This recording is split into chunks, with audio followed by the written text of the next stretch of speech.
I'm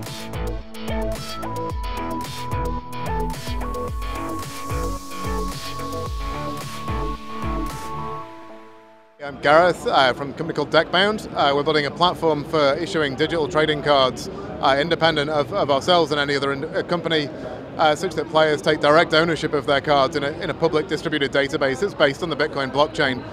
We're also building a couple of games on top of that platform, Deckbound Heroes and Deckbound Quest, which take advantage of the technology we've built and a few other things that are available in the public domain. Deckbound Heroes is a multiplayer game. Can be played in a web browser or as a desktop application, and Deckbound Quest is a single-player iOS and Android game. Both will be available later in the year in their first versions.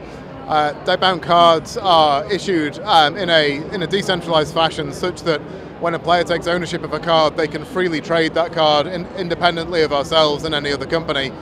They can exchange with other users, they can sell it to other users, and ultimately prove that it is their card. Each card's also unique because of that, so we create Genesis blocks of cards that have information about abilities and attributes. And every time a new card is created, it takes a selection of those abilities and attributes, associates it with the card, and is then queryable on the web via a public API by any game or user or other interested party. Because of that, it means that when you're playing games with Deckbound cards, you can make assertions about their rarity, about their uniqueness, you can find out information about them, and you could use third-party tools to build on top of the tools that we provide as Deckbound to do other things with them.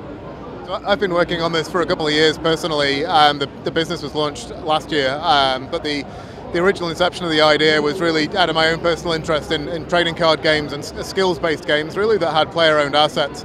And trying to figure out a way of doing that transition from analog games into the digital space. And there are plenty of very well-known analog trading card games that have struggled to transfer to digital because they can't do the same kinds of things. They can't do independent trade. It's harder to do tournament systems. There's a lot of issues with that conversion, and that was just something I was very much interested in.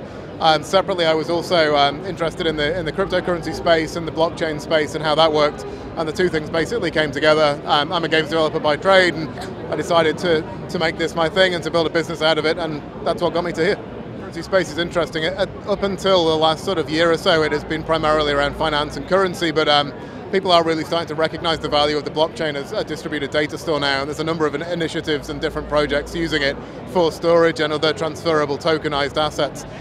The way we've built our technology is actually independent of any individual cryptocurrency, so should Bitcoin, for example, not be successful, we can actually transfer all the information about card ownership onto another system if we needed to.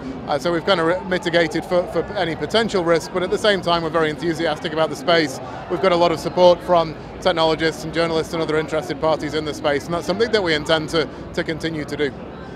Yeah, so the reason we've chosen the Bitcoin blockchain at the moment is because the most important thing for us is longevity of that distributed database, and on the basis that Bitcoin has the strongest foothold in the cryptocurrency space, that is the one that makes the most sense right now.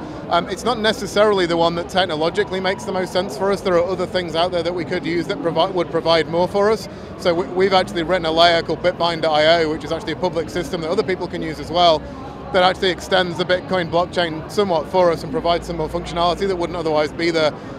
There are a lot of things that we do follow in the space, and there's certain proof-of-stake algorithms, for example, that we're interested in on the basis that they may provide for other things that we'd like to do in the future. Yeah, so our commercial model is very straightforward. We sell cards, so Deckbound cards are created by us. We incept the cards in the first place and give them the Deckbound identity. Once that's happened, they are then player-owned and they can do whatever they want with them. But we are charging for the card packs in the first place. Our games are free to play. There's no mandatory requirement to pay any money to play the games, but you do need cards to be able to play.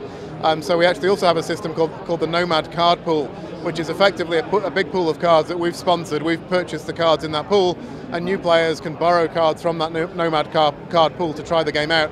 If they like those cards, they can even buy them as well, which is quite appealing because there may be cards in there that other people have leveled up but not interested in, and you can grab those at a bargain effectively. Focus is very much on having player-owned digital assets, not physical ones, but there are ways in which you could actually make physical representations of those digital cards. There are certain things that are a lot harder to do, so as well as wanting to solve that problem of how do we transfer from the analog card games to digital ones and still retain player ownership and those kind of things, we actually wanted to leverage some of the things that happen in the digital space. So for example, things like card leveling or leveling up of your assets was a big deal for us. So you can actually level up Deckbound cards, and when you do that, that's written as an entry on that same distributed database, so you can prove that your card was leveled up when it was leveled up and those kind of things. That does make it harder to transfer those into the physical space, but there are a number of interesting ideas that we've got for how you might have certain types of games that were playable physically. To a sort of beta launch later in the year. We'll be launching properly around the time of the big consumer shows, Gamescom and PAX and things like that later in the year. But there's a bunch of information right now on the website, deckbound.com, where you can actually go and buy early access cards and those kind of things. Sign up for the newsletter, get some updates that way, and Quest and Heroes will both be available in the coming months to